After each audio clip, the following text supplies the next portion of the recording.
Hello, everybody, and welcome to Shadow at Night. This is Monday, January the 8th,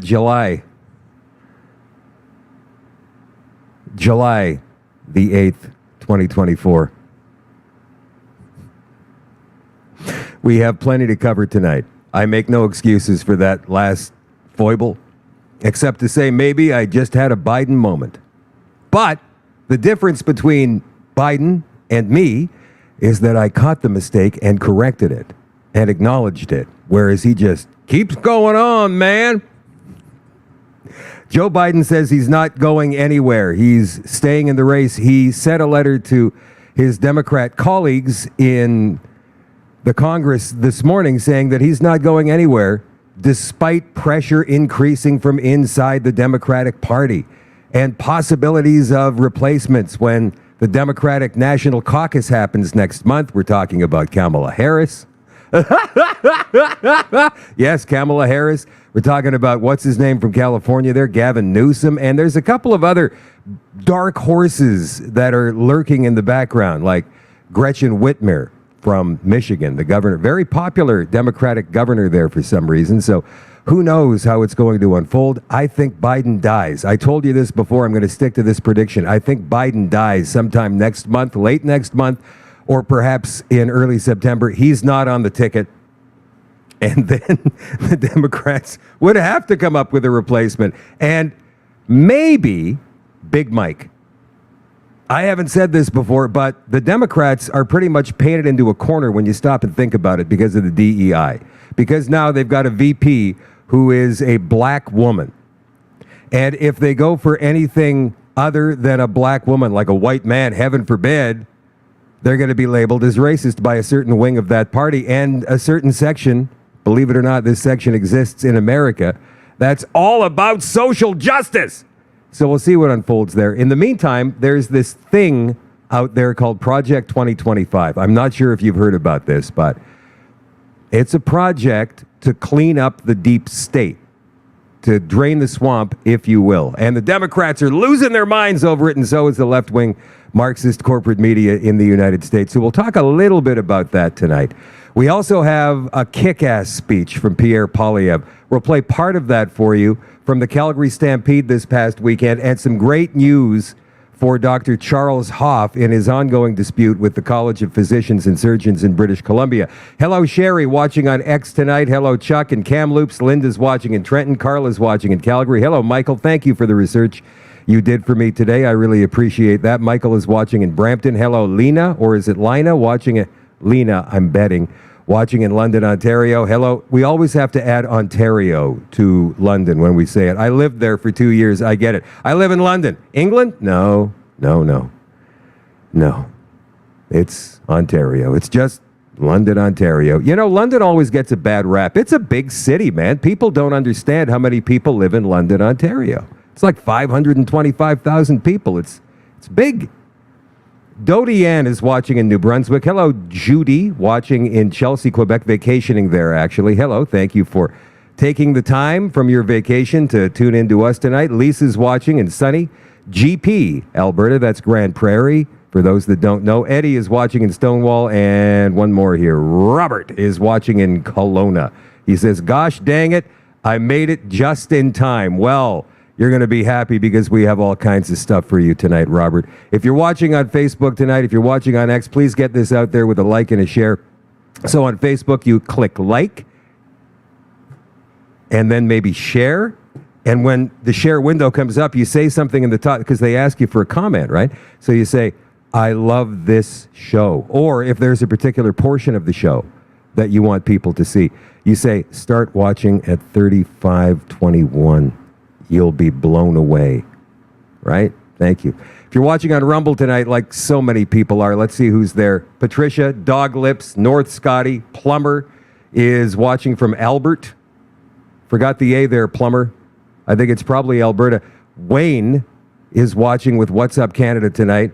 We're going to get Wayne on for Wayne and I have not had a real good conversation in a long, long time. Not even personally. It's been a while. He's been on the move. By the way, What's Up Canada on Rumble every weeknight at 6 o'clock Central. So Monday to Friday, 6 o'clock Central. Beach, Alberta's, no, wait a minute. That's Shooter 53 watching from Martin Beach. North Scotty again. Esky Dogs, Brian's Dogs. All you guys watching on Rumble tonight, don't forget to thumb it up. Let's get it out there to the 100 million strong Rumble community. And if you want to share from Rumble and put it onto your favorite social media or an email or text or whatever, you can do that by hitting the share button beneath the screen. That will highlight the URL above the screen, and from there you can copy and paste to wherever you want. And by the way, if you want to write a comment so that I or other people get a chance to see it after the show is over, then put it in the comment section beneath the screen. That's where the comment section is. You see this thing on the right hand of the screen? That's just the chats, man. I mean, that thing vanishes the second the live show ends. It goes away. But if you want your comments to stick, if you want to put in a link for something that you want people to see, then put it in the comment section beneath the screen on Rumble. All right, let's get on. By the way, did I mention happy birthday belated to Kev Sigurdsson of Canada Nano Silver? Kev had a birthday yesterday, so happy birthday, Kev. I'm not going to say how old you are because I don't know. I could guess, but if I get it wrong, I'm a dick. So I'm not... unless I go low, right? So I'm not even going to go there. Great news for Dr. Charles Hoffe out in British Columbia. Now, before we continue with this, you guys have heard me talk about judicial notice before. Judicial notice, judicial notice, judicial notice. All the courts pretty much have taken judicial notice when it comes to COVID cases, which means that the sky is blue. It's acknowledged. The grass is green. Water is wet. It's acknowledged as fact. You don't have to stop and explain every little thing that you say, pretty much, right? So they were taking judicial notice with the COVID vaccines being safe and effective. Well, what's happened now at this case involving Dr. Hoffe in British Columbia is that judicial notice they tried to take has been removed. BC College of Physicians and Surgeons have been defeated on judicial notice. This article written for Children's Health Defense by Dr. Peter McCullough. Dr. Charles Hoffe is a family and former emergency room physician in BC who is the subject of disciplinary proceedings before the College of Physicians and Surgeons of British Columbia for making public statements about SARS-CoV-2, the safety and efficacy of the shots and other alternative treatments, including ivermectin. He has successfully defeated an application made by the college seeking judicial notice of the truth of facts alleged by the college concerning these issues. In its efforts to discipline this physician, the college has alleged that the statements made by the physician are misleading, incorrect, or inflammatory and constitute professional misconduct. The college asked the discipline panel to take judicial notice of the following facts and thereby prevent the doctor from presenting any contrary evidence in his defense. Number one, the COVID virus kills or causes other serious side effects. The virus does not discriminate. Vaccines work. They want all this to be just, yeah, okay, go ahead. Rubber stamped by the court. That's judicial notice, right? Vaccines are generally safe and have a low risk of harmful effects, especially in children. Infection and transmission of the COVID-19 virus is less likely to occur among fully vaccinated individuals than for those who are unvaccinated. Vaccines do not prevent infection, reinfection, or transmission, but they reduce the severity of symptoms and the risk of bad outcomes. Health Canada has approved COVID vaccines, and regulatory approval is a strong indicator of safety and effectiveness. No, it's not. Health Canada has not approved ivermectin to treat COVID-19, and Health Canada advises that Canadians should not consume the veterinary version of ivermectin. In its June 29th decision, the disciplinary panel of the college declined to take judicial notice of items 2 through 5, did take judicial notice of items 7 and 8, the straightforward ivermectin claims, and took judicial notice of a revised version of items 1 and 6. The panel was prepared to take judicial notice of item 1 that reads COVID-19 can kill or cause other serious side effects. The college explained their rationale for taking judicial notice of a revised version of item 1 by referencing evidence presented by the doctor in his defense that included the following. Risk of severe disease and death from COVID is extremely skewed to those above 70, especially those with multiple comorbidities. The average age of persons that died from COVID in Canada was approximately 84.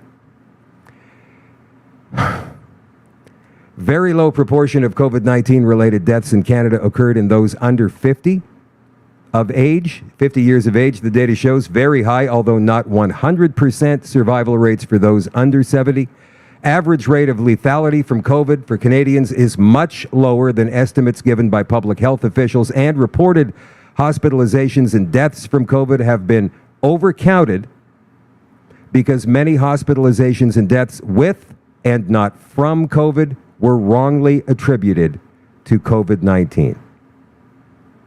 With respect to item 6, the panel endorsed findings of an earlier provincial court of appeal decision that held the safety and efficacy of any drug is always relative, and as a rule, the safety and efficacy of a pharmaceutical product cannot be discussed in such blunt fashion as to say that it is or is not safe and effective. The panel held that the issues raised in the citation should be determined based upon the evidence that's tested through cross-examination rather than by taking judicial notice of one party's assertion of the facts, and in this case, based upon statements made by public health officials or public health agencies. The panel held that it was prepared to take judicial notice of the fact that Health Canada had approved the COVID-19 vaccines, but declined to take judicial notice that Health Canada's approval was a strong indicator of safety and effectiveness. This is absolutely fantastic, you guys, because if this holds, other cases across the country will be affected in the same way.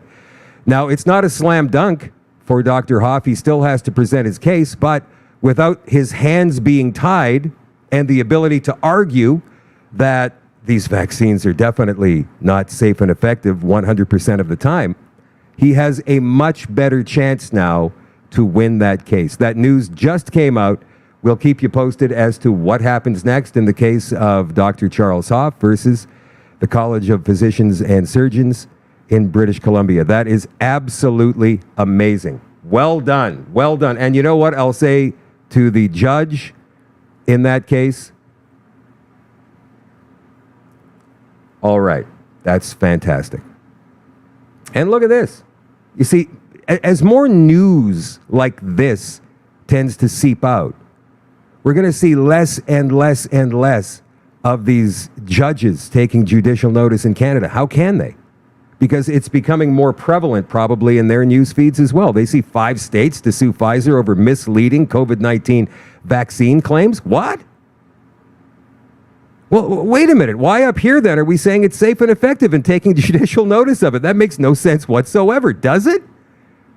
No, of course it doesn't. So this is, the more we share this stuff, of course we're going to get censored in many cases, even shut down in many cases, but the more we share this stuff, the more it gets out in the feeds of all social media, and eventually the people who didn't know this stuff before, and there are people out there who don't know this stuff yet, believe it or not, are going to see this stuff and go, wait a minute, what? Huh? And then we say, yeah, haven't you noticed people dying for no reason whatsoever? You mean you haven't noticed that? Just this past week, I have seen 4 different messages on my Facebook feed from friends saying, I'm sorry to announce that my friend of 28 years, so-and-so, has died suddenly. We don't know what caused it, but she got really sick in the past month and then just died. We don't know. It's still going on. Hasn't stopped. Judgment Day is coming for pharmaceutical giant Pfizer now that Kansas, Idaho, and 3 other, thus far, unnamed states are suing the company for misleading Americans about their mRNA coronavirus you-knows. Led by Kansas Attorney General Chris Kobach, the lawsuits allege that Pfizer violated various state statutes. In Kansas, it's called the Consumer Protection Act, by falsely claiming that its COVID injections are safe and effective against this virus.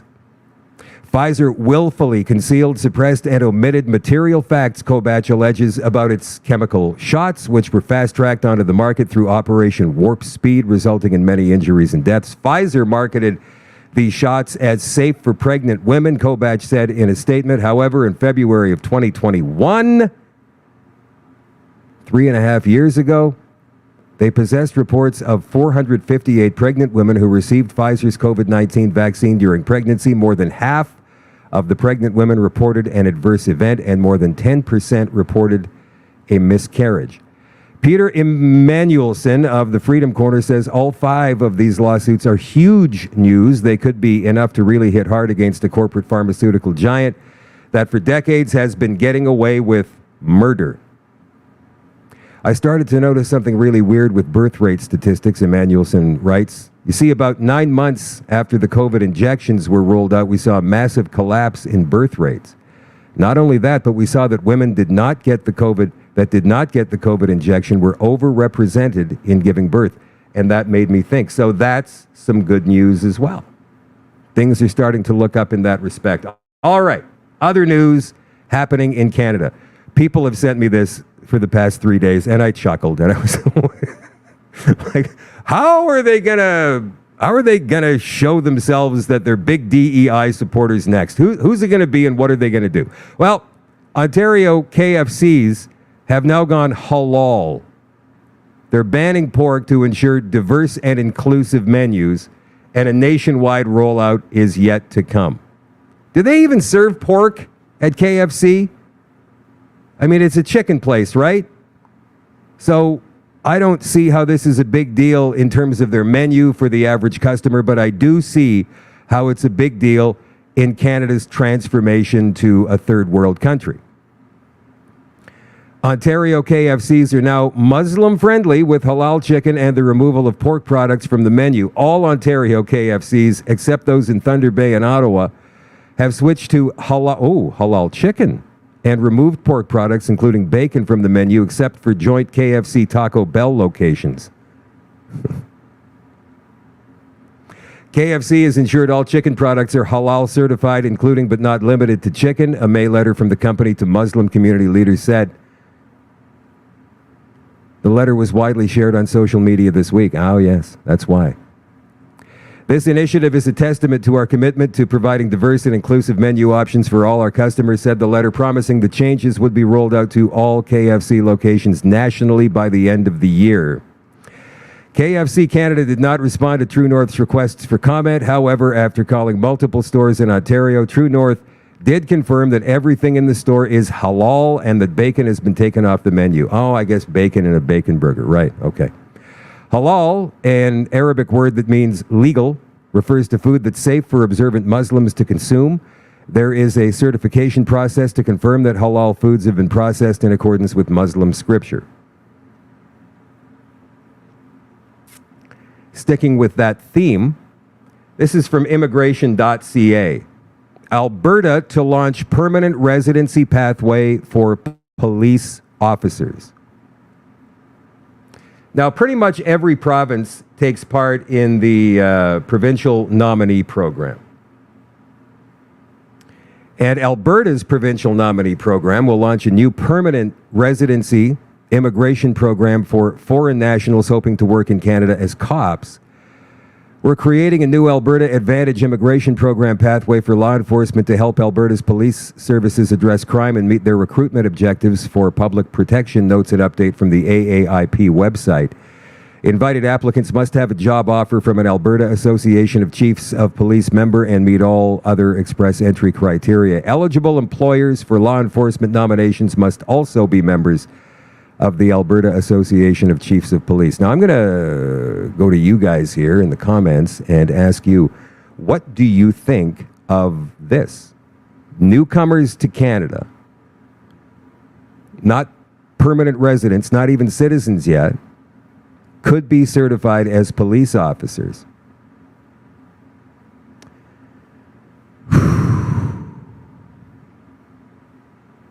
I don't think it's a great idea. As a matter of fact, and this is a tough one, I would suggest any first-generation immigrant from a Middle Eastern country should not qualify to become a police enforcement officer at all. And that's based upon my belief that our cultures don't quite align. Western culture, far different from Middle Eastern culture. Far different. In order to be an effective police officer, RCMP, member of the Canadian military, in my opinion, you have to be steeped in Western values. It's not about the color of your skin at all. It is about what you believe. And things are very different in Middle Eastern countries than they are here. Religiously, on out. Everything is different. Everything. So I'm going to come to the comments and see what you guys have to say. You guys are agreeing with me.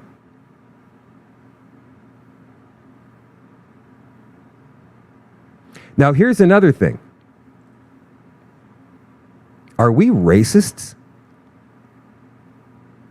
I mean, we have to stop and take a breath when we talk about these kinds of things. Right? We have to go, does this make us racist? Or does this make us Canadian? And once again, none of us are against immigration as long as it's within reasonable limits, right? I mean, okay, take a glass of water. Not a glass of water, a cup of coffee. Let's take a cup of coffee, for example. You put in a little bit of cream for flavor and whatnot, gives it a little bit of pizzazz. You dump in the whole bucket of cream, and now you've got a cup of cream, and where's the coffee gone? That's what happens with mass immigration. All of a sudden, here they all are at once. Where did Canada go? Pierre Poilievre talked about this in his speech at the Calgary Stampede over the weekend. Canadians, native-born Canadians, go around the country and they don't even recognize the place. Never mind where they live, the city or town where they live. I'm feeling that same thing here in Winnipeg. It's alarming to me. Now, this is something interesting. Harrison Faulkner of True North has been doing a lot of pieces on the mass immigration problem we're facing in Canada. And he had an interview with Gavin McKinnis the other day.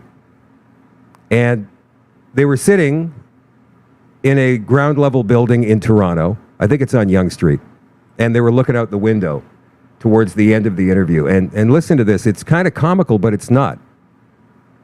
The problem with open borders, as I learned in my past 24 hours here, is like, what is sticking together? Like, what is Toronto? Well, yeah, Toronto. I mean, we've been talking here, and people have been walking by, and I'm not a white supremacist, but there has not been one white person walk by. Yep. Oh, wait, we got one now. Oh, really? Oh, yeah. There he is. There he is. He's alone. Ain't that just symbolic? Well, Gavin, I think we'll leave it there. The problem with open borders. You see, I mean, we're not the only ones who feel this way. And again, you know what? I'm not against immigration. I say hello to everybody all the time. I did today. I went out for a walk today, and nice family, obviously not from Canada, just kind of playing in the park. And dude said, mosquitoes are bad, in a very thick accent. It took me a while to actually decipher what he said. And I said, yeah, it's a bad year for mosquitoes this year. And then just kept walking. But it was a friendly exchange. Smiles all around, right? I am not against immigration. What I am against is the mass immigration and the importing of these values to our country. Once again, Western values are not at all aligned with the values of the Middle East.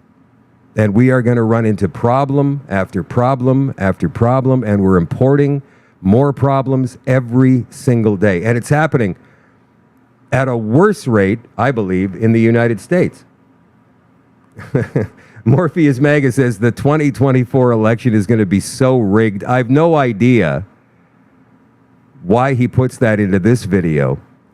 It's an American business owner who has an illegal migrant come to him for a job. He says the illegal immigrant, has a social security card and driver's license with work ID in 4 months, within 4 months of entering America. Listen to what this guy says. Good morning. So yesterday, I ran into somebody that I haven't seen in a while. I haven't seen this guy for months. He's been here for about 5 months in the United States, 6 months, something like that. And he says, "Hey, I'm looking for work." And I said, "Well, I can't hire you, man. I'm not. I gotta hire like legitimate people or whatever." And he was like, "No, I'm legitimate now." And he's broken English, kind of bits and pieces together, and he pulls his ID and stuff out of his pocket. And he says, "I got Social Security card now, and I got worker's ID and permit for working, everything all legit, stamp, city stamping, specialized Social Security envelope." And I said, "Let's go inside real quick. I need a translator." And a couple of my guys that speak Spanish, and I'm talking to him, and I says, "So, where are we at with time frame wise? How long did it take you to get your Social Security card and your worker's permit?" He said, "Maybe 3.5, 4 months. Finished in my hand." This dude got his freaking work permit and Social Security card, came here illegally, got documented, got on the buses from Texas to Chicago, got in process here in Chicago, found an apartment building within the first week, an efficiency apartment, moved into the apartment building, and then has been working cash jobs under the table for the last 4 months until recently got his worker's permit. Now he's working for a roofing company, but they're laid off right now. So this very same thing, guys, is going on in Canada, where we're bringing in the illegals. We're putting them up in hotels. Trudeau has even proposed, as of last week, that the government of Canada buy some hotels. Some of the hotels they've been working with for COVID and now for illegal immigration for the past 4 years. Just buy these hotels outright and operate them as government facilities. Because the overflow is burdensome for the system and for taxpayers. We have got illegal immigrants coming into this country, being given free lodging in, I'm going to say 3-star hotels. They're not exactly, top of the line. And we've got Canadians living in tent cities, native-born Canadians living in tent cities. I believe there are 35 tent cities in Toronto alone. Maybe I'm thinking of Halifax. I think Toronto would have to have more. These tent cities are filled with professionals, people who have had careers and can no longer afford their homes or rent. And so they live in tents or they live in cars. They've got their children. Young people across this country, according to a new report, are having less and less luck finding jobs in Canada. Now, these are native-born Canadians, which means they're probably white-skinned. And with the new DEI regulations that most of these companies are now employing, white-skinned people are at the bottom of the list. There was a CBC ad that's been shared around social media the past couple of days from 2013. They were looking for a brand new children's program host, and they wanted a man between the age of 24 and 35 years old. Caucasians need not apply. And that goes back 11 years. And we've been like, huh? And only lately have we woken up. So it's good that we've woken up, but we're also responsible for letting these things go and not noticing them until now. But then again, when it comes at you in drips, it's much easier to overlook than it is when it comes as a tidal wave, right? Tidal wave's coming, man. Now look at this. This is an interesting piece of work by Mocha Bezirgan, independent journalist. Puts it out on Twitter. Revealed, Calgary Mayor Jyoti Gondek's ties to terror-glorifying group set to host Khalistan referendum in Calgary.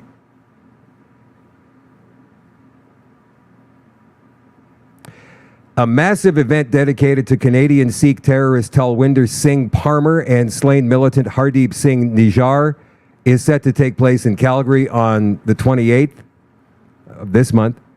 Pro-Khalistan Sikhs from all corners of North America are expected to come to vote in a non-binding referendum to establish Khalistan, the land of the pure, out of India. In this article, we examine why this group may have chosen Calgary out of all places in North America and the ties of Mayor Prabjot Kaur Jyoti Gondek Ni Grewal to these radical organizations. First, let's take a look at the organization that this Calgary Gurudwara, which has the support of Premier Daniel Smith and Mayor Jyoti Gondek, is set to host. Sikhs for Justice is a U.S.-based advocacy group for the establishment of Khalistan. Their leader, Gurpratwant Singh Panun, is designated as a terrorist by the Indian government. Panun has made repeated threats against Air India and towards Hindu Canadians, which led to an RCMP investigation and condemnation from Canadian officials. Just a few weeks ago at the so-called Citizens Court in Vancouver, Panun warned people not to travel on Air India as their lives may be at risk. He called for a boycott of the airline as of June 23rd, the very same day as the 39th anniversary of the 1985 Air India bombings that claimed the lives of 331 people, most of them Canadians and a significant number of children. Sikhs for Justice has been very active in organizing protests across Canada targeting Indian embassies and events. Many of these protests have resulted in tension between Canada-India relations as glorification of violence and terrorists was in abundance, including Talwinder Singh Parmar, the co-conspirator of the Air India bombings. Last week, on the day of the 39th anniversary of the Air India bombing, Sikhs for Justice organized Canada-wide events to stand in solidarity at the memorial services attended by the families of the victims. Their attendance after 39 years received major backlash online, and they were not welcomed by the mourning family members either, who told them to get lost, calling them a cult. And here is a little video of that.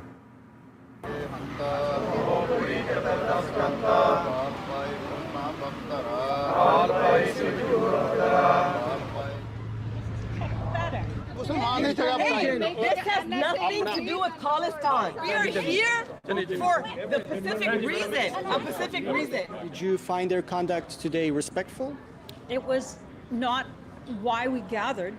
We are here to remember 331 people that perished, and for them to undermine that by being more prominent to say we want an independent state has nothing to do with the issue. They're saying it was the Indian government. Okay, but why didn't they say it was 39 years ago? Why did they leave it till now? On this day, were you expecting to... Okay, so what this shows me is that people from out of country are immigrating to Canada and they're bringing their problems with them and they're turning them into our problems now. How are they our problems? Well, how are we involved? We pay the police through our taxes to go and handle these events.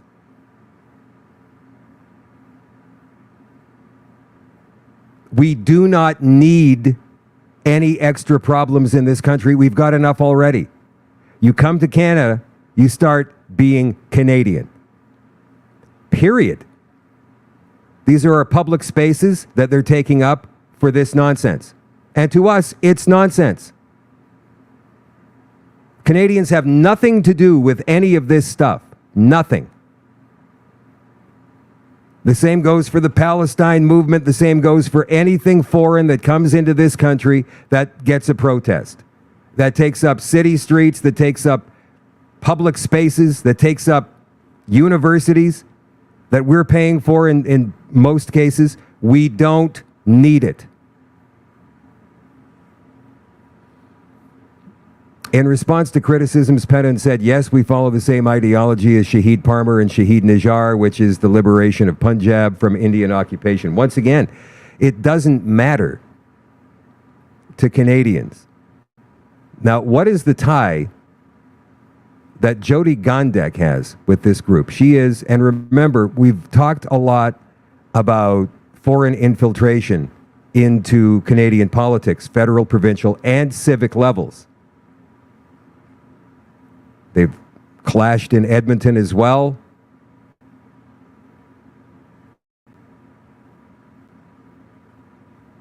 Sikhs for Justice, Look at Danielle Smith pandering there. I do not like it when politicians pander for votes because that's all that is. That's all that is. I don't care if you're conservative, liberal, Marxist, whatever. Please do not do that. Do not wear the clothing, the foreign clothing. Just put on a pair of jeans and a shirt like you did at Stampede and go and say hello. Or something business casual, whatever it is. You don't have to wear the headdress or anything else. You are a Canadian premier. Alberta's Premier Danielle Smith attended a fundraiser event at the Dashmesh Gurdwara, reiterating her government's support for the organization. She was joined by Jyoti Gandek, who's not a stranger to this particular Sikh place of worship. Just last month, Gurdwara hosted an event that was billed as a religious parade but took on a distinctly political tone where Sikhs for Justice banners glorifying Khalistani terrorists were on display. This event was attended by Mayor Jyoti Gandek, alongside Liberal MP George Shahal, Conservative MP Jaraz Singh Holland, and the provincial NDP's Parmeet Singh. They're all in on this. Besides elected officials, the RCMP, Calgary Police, Canadian Armed Forces also participated in the same parade that glorified terrorists from Babar Khalsa and had an effigy of India's Prime Minister Modi in a jail suit.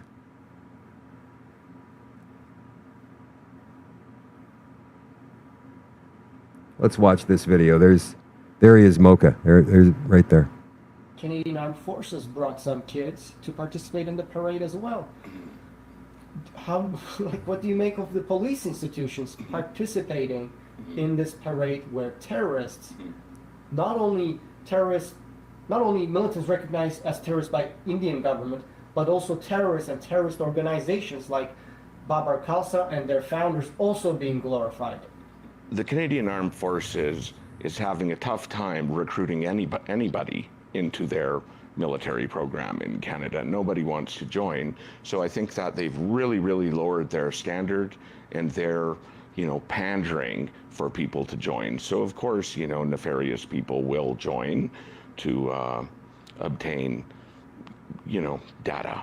The police agencies in Canada at a city level, municipal level, provincial, including federal, have all been compromised by organized crime, extremist, terrorist, radical elements that hold more of a loyalty towards their religion, even if it's extremist, rather than their nation.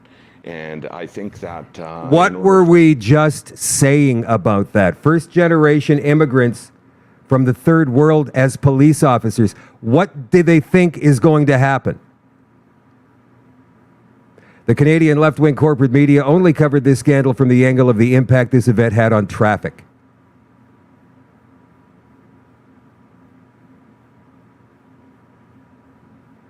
It's a very long piece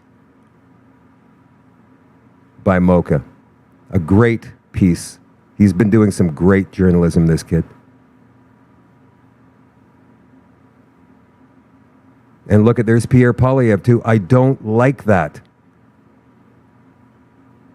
They need to stop this. They're pandering for votes. That's all they're doing. Let's watch this here.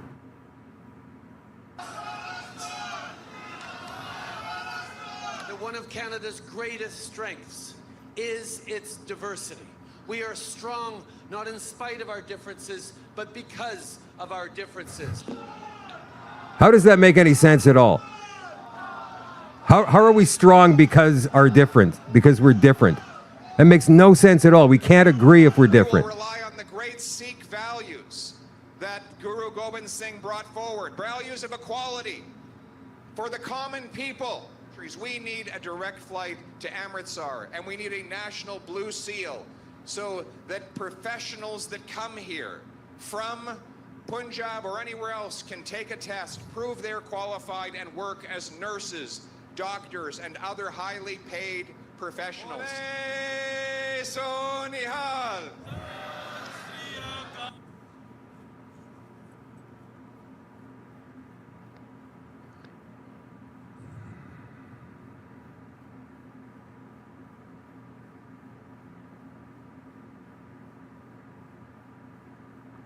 Why Calgary? Because Calgary has become the most welcoming place to Khalistani terror-glorifying events. They have Jyoti Gondek, the daughter of a former WSO board member, as the mayor, and she's been supportive of the host of Gurdwara. Danielle Smith, the premier, has also shown support for this Gurdwara. Both Liberal and Conservative MPs have expressed their support as well. Additionally, the RCMP and Calgary Police march with them in their parades. Mocha says that Canadian politicians and police institutions should distance themselves from religious organizations that host events dedicated to glorifying terrorists like Talwinder Singh Parmar.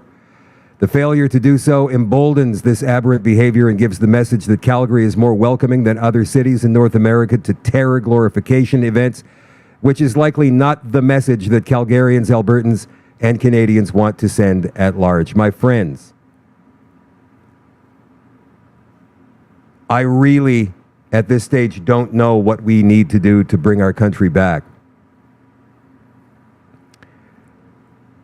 Is it an immigration moratorium completely for 24 months just to sort out the mess that we have now? Remembering 2 weeks ago, Canada's population topped 41 million. When Justin Trudeau became Prime Minister of this country in 2015, our population was 36 million. Canada has grown by 5 million people just in the last 9 years. That is well above the growth rate of this country. Understanding that Canadian families have slowed down their baby making. Why? Because the economy has been so bad these past few years, thanks to Justin Trudeau. And when the economy is bad and you can't afford a place to bring up a child, you don't have them. It's that simple. I am not going to sit here and say that Pierre Poilievre is the answer. What I will say is that, politically speaking, he is the best option that we have right now. And in the 4 years that he is Prime Minister, if we have another election in this country, we will have time to get ourselves together. Because this rampant immigration, this open borders policy, it's killing us. It is absolutely killing Canada. It is killing our culture. It is killing the very nature of what Canada is all about.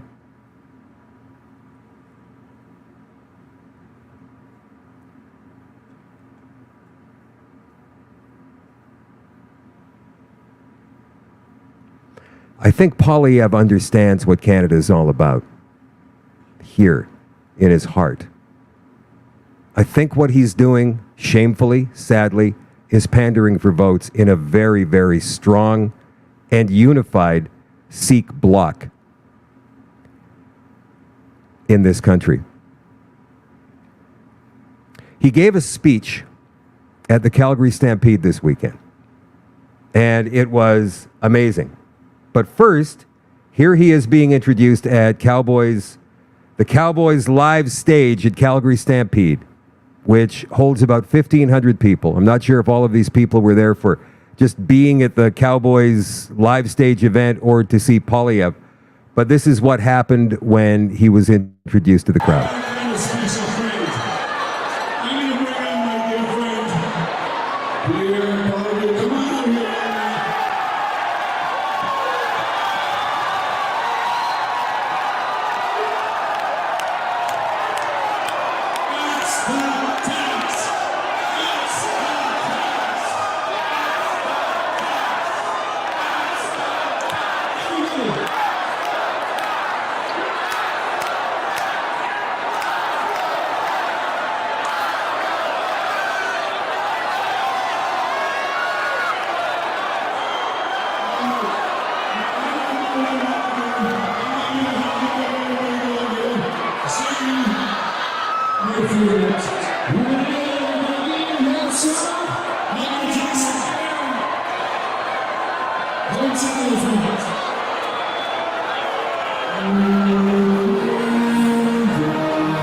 Do I believe that Poilievre's policies will help our country? Yes, I do. Do I believe that he is the savior? No, I do not. Only we can save ourselves. And so far, Poilievre, either through political expediency or a deep belief in mass immigration, has stayed silent on that topic, except to say we'll limit immigration to the amount of homes we can build. That's pretty much about it. Haven't heard him say much else about immigration. He gave an incredible speech. I think maybe he'd had a couple of drinks before he went on stage. But he gave an incredible speech at Calgary Stampede this past weekend, and here is 44 seconds of it. Ideology. Wait a minute, let's go right back to the beginning here. That not only the NDP took office and instituted a weird, woke ideology that not only seeks to take our money, punish our work, tax our food, and undermine our entrepreneurs, but also destroys our education, dishonors our history, and divides our people. But the good news is life was not like this before Justin Trudeau, and it won't be like this after he's gone.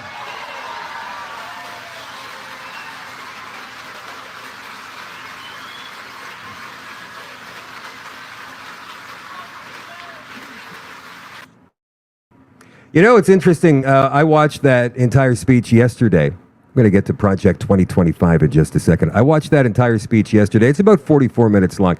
And I found it to be very inspirational and very patriotic, especially at the end, the way he wraps it up. We understand that he had 0 notes when delivering that speech.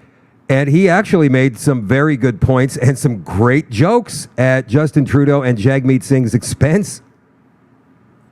Again, I am not telling you that Pierre Poilievre is the answer to everything that is ailing our country right now. But I do believe that we're better off with a conservative government as it stands right now than we are with what we have. If the Liberals and the NDP somehow hang on to power like what happened this past weekend in Europe, the hard left won the elections in France this past weekend. This is bad news. But if they're able to hang on to power, even in a minority situation, this country is done.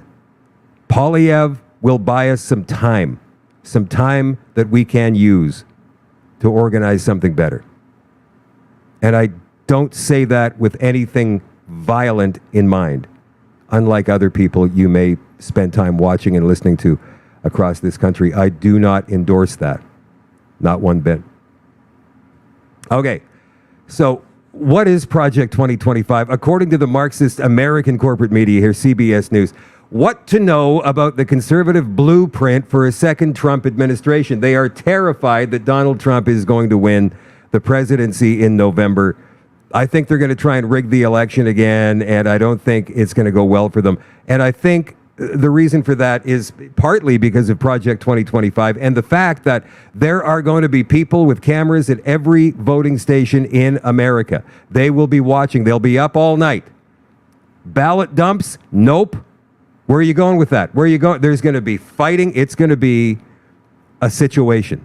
Many situations all across the country. But because of that, I believe that voter fraud, they're going to try it.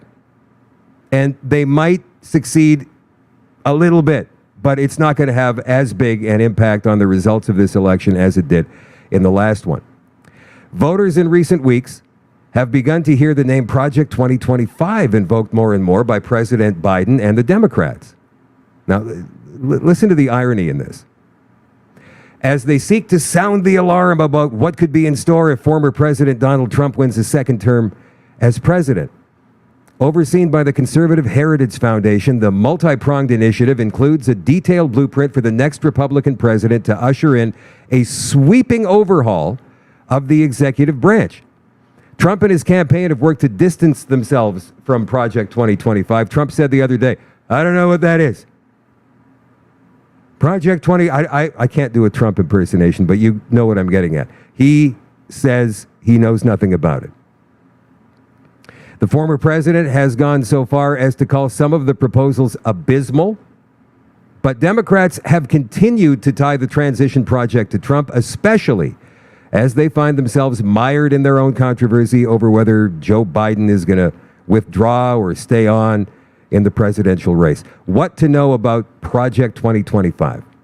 Is a proposed presidential transition project that is composed of 4 pillars: a policy guide for the next presidential administration, a LinkedIn-style database of personnel who could serve in the next administration, training for that pool of candidates dubbed the Presidential Administration Academy, and a playbook of actions to be taken within the first 180 days in office. It's led by 2 former Trump administration officials, Paul Dans, who was the chief of staff at the Office of Personnel Management and serves as director of the project, and Spencer Chrétien, former special assistant to Trump and now the project's associate director. I find it hard to believe that Donald Trump doesn't know anything about this and disagrees with it. Project 2025 is spearheaded by the Heritage Foundation, but includes an advisory board consisting of more than 100 conservative groups. Much of the focus on and criticism of Project 2025 involves its first pillar, the nearly 900-page policy book that lays out an overhaul of the federal government. Called Mandate for Leadership 2025, The Conservative Promise. The book builds on a mandate for leadership first published in January of 1981, which sought to serve as a roadmap for Ronald Reagan's incoming administration. Ronald Reagan was beloved. I don't see what the problem is so far. The recommendations outlined in the sprawling plan reach every corner of the executive branch, from the Executive Office of the President to the Department of Homeland Security to the little-known Export-Import Bank. All right, so basically what this is, as far as Democrats would have you believe, it is a not just Republican takeover of the administration involved with the White House, but a MAGA-led takeover of the administration of the White House, the entire executive branch for that matter.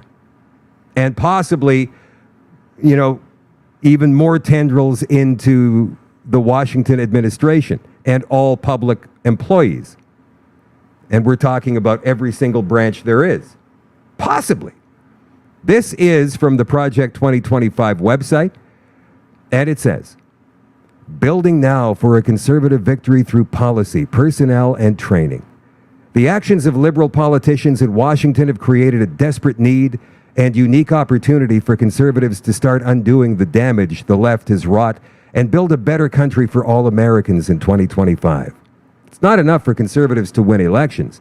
If we're going to rescue the country from the grip of the radical left, we need both a governing agenda and the right people in place ready to carry this agenda out on day one of the next conservative administration.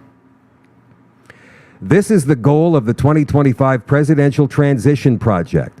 The project will build on 4 pillars that will collectively pave the way for an effective conservative administration: a policy agenda, personnel, training, and a 180-day playbook.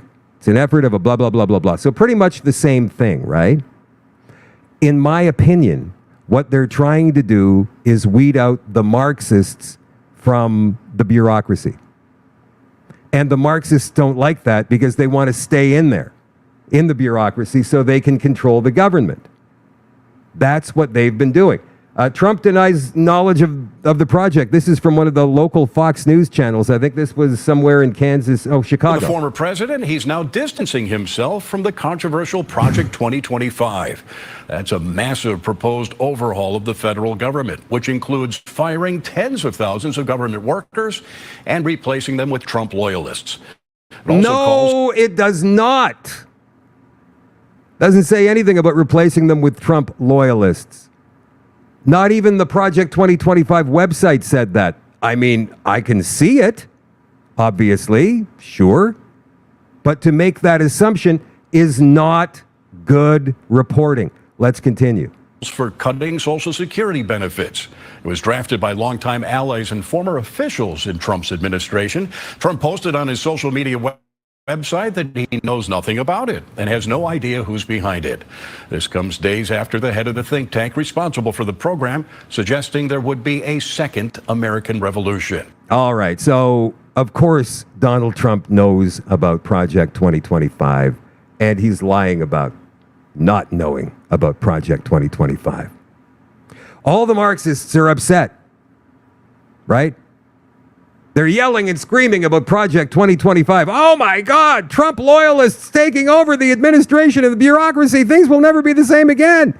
In other words, Trump will be able to get his policies in place without having to fight with the bureaucracy to do it like he did last time. And you've heard me say this before. When the liberals or Democrats are in power, they're in power. When the conservatives win an election, they're in office, and it's different. It can take, because of bureaucratic resistance, it can take much longer for conservative policies to ever get rolled out in a provincial, state, civic government, a federal government, any kind of government. It takes longer for conservatives to get their policies out. Why? Because most of the bureaucrats are leftists. They're Marxists. And so that's why Trump, even though he says he doesn't know anything about it and calls some of the policy initiatives in Project 2025 abysmal, he absolutely knows about it. And this is absolutely required to get the government working on all cylinders for implementation of Trump policies immediately. And Poilievre's going to have to do the same thing when he wins government up here. Interesting that the Marxists are yelling and screaming about Project 2025, and yet they still, to this day, call the Great Reset a conspiracy theory that was somehow miraculously taken over by conspiracy theorists online and turned into this very doom and gloom scenario. Klaus Schwab, now is the time for a great reset. There is a book out written by Klaus Schwab of the World Economic Forum. It came out 3 months after a worldwide pandemic was declared by the World Health Organization in March of 2020. The book is called The Great Reset. It's not a conspiracy theory, as much as the Marxists want us, or people other than us, to believe in it. Listen to what Klaus Schwab said. This is amazing. At the end of the summer Davos in China last week, Klaus Schwab said, we must force humanity into collaboration. Again, I say, we'll let him say, we must force humanity into collaboration. At the same time, we are witnessing rapid technological advances with many opportunities, and with artificial intelligence rapidly transforming our production and our lives. And breakthroughs from the fourth industrial revolution provide new opportunities for global prosperity and growth. All those factors will have a profound impact on the future of humanity, provided we are able to work together. To drive future economic growth, we must embrace innovation and foster collaboration across sectors, regions, nations, and cultures to create a more peaceful, inclusive, sustainable, and resilient future. At this critical juncture, we must force the collaboration. Ooh, that sends chills down my spine. You cannot force people into doing what you want them to do. You can't do it. That, my friends, is tyranny. That is fascism. That's what that is. As much as you see all the leftists screaming and yelling about anybody who believes in freedom of speech, freedom of the person, freedom of thought, doesn't believe in censorship, somehow we're the fascists to them. And when you ask them to define it, they never can. And if you listen to this speech by this horrible man, you hear fascism in his words. We must force the collaboration of cultures, of companies, of people, of countries. You can't do that. Collaboration is something that needs to be natural. It needs negotiation, it needs time, it needs understanding, it needs breathing space. You can't just dump 500,000 people into a country and expect all of the people already living there to go, hey, all right, especially when they bring their bad ideas with them. We'll listen to the last 30 seconds of this.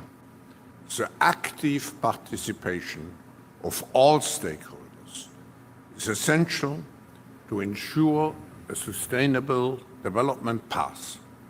I'm delighted that close to 2,000 leaders from multiple sectors representing some 80 countries and regions have come to Dalian for this year's meeting. Amazing. Oh no, they're just a think tank. They don't have any influence at all over anything. Right. So why do the Marxists hate Project 2025 so much? Because it's going to expose all of their behavior, all of their crime. James Comer has revealed that Biden's White House physician was involved in his family's business deals with China and Ukraine, reaping millions of dollars, and they don't want that stuff out there. They just don't. The Shadow at Night live stream.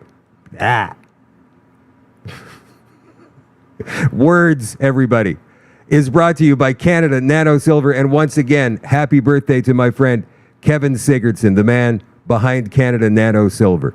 CanadaNanoSilver.ca, the toothpaste. If you want to get your kids to brush their teeth and they don't do it before they go to bed or they wake up in the morning, they don't brush their teeth, or grandkids or whatever, you got to give them something they look forward to putting in their mouths. Like this toothpaste right here. It comes in cinnamon. And how often do you see a cinnamon flavored toothpaste? It comes in spearmint, that's traditional, and bubbleberry, man. That's what's going to get the kids to brush their teeth. Naturally whitening helps keep teeth clean with triple action nano silver silverceuticals technology made from only the highest quality ingredients. This unique toothpaste is kid safe and uses powerful natural ingredients. Triple action nano silver helps clean teeth and promotes healthy teeth and gums. Then above ground mined coral calcium helps to scrub and remineralize your teeth. Bubbleberry, spearmint, cinnamon toothpaste available at Canada Nano Silver and all of the other awesome products as well, like the facial serum, the nano gel, the gummies, the immune gummies, the naked Band-Aid, all of that stuff. CanadaNanoSilver.ca. CanadaNanoSilver.ca. If you're looking for a retail location, hit the retail locations tab. They're adding new ones all the time, all across the country. There might be one near you by now. If you would like to become a retailer of these awesome products, get a hold of Kevin and Anna through the contact tab at CanadaNanoSilver.ca. CanadaNanoSilver.ca. All right, that's it for social media tonight, you guys, except for this one thing here. I want you to go look. I mentioned this last night on the All Access show on the website, which we do Sunday night starting at 8 o'clock. If you're an All Access member, you'll know that. If you're not, become one and go ahead and get that extra content. International Bird Flu Summit is coming up in Washington, D.C. in early October. This looks strikingly like another thing that we saw happen in 2019, October of 2019. It was called Event 201. They were planning for a pandemic. It was a tabletop exercise. And they went through everything that they must do in order to keep order through a worldwide pandemic. And look at this. It's a bird flu summit, and they're going to be covering many of the same things. Mass fatality management planning, continuity of operations co-op, continuity of government planning, business continuity planning, emergency management services, first responders, public works, law enforcement agencies, mis- and disinformation clinics, all of that stuff. Yeah, it's coming up in Washington, D.C. at the beginning of October. 6 months after Event 201, the World Health Organization declared a worldwide pandemic. Are they doing it again? I believe they're going to try it with the bird flu, but they need a better name because nobody's scared of bird flu, so they're going to come up with something better. They probably already got it planned. They've probably already got it planned. And they're going to try and saddle Donald Trump with another pandemic the second he becomes president, so he has to deal with that and cannot input his policy agenda. And the United States, my friends, is the spearhead of the world. If we lose the states, game over to the Marxists. We'll still keep fighting, of course, but it won't be nearly as easy, not that it's been easy, as it is now. Look it up for yourself. It's available. You know, I tried to share that bird flu summit on Facebook Messenger with a few people yesterday, and it wouldn't let me. It was interesting. It just wouldn't go. Everything else worked fine, except for that. I wonder why that was flagged. You can find it easily on Google even. Just type in bird flu summit, and it'll pop right up. That's it for the social media portion of the show tonight, you guys. I'll be back tomorrow night at 8 o'clock Central with another Shadow at Night live stream with Catherine Christensen of Valor Law out of Ottawa. For those of you who are All Access members, I'll see you in a couple of minutes at shadowdavis.com. For the rest of you, I love you all, I appreciate you all, and I will catch you tomorrow night. Bye for now.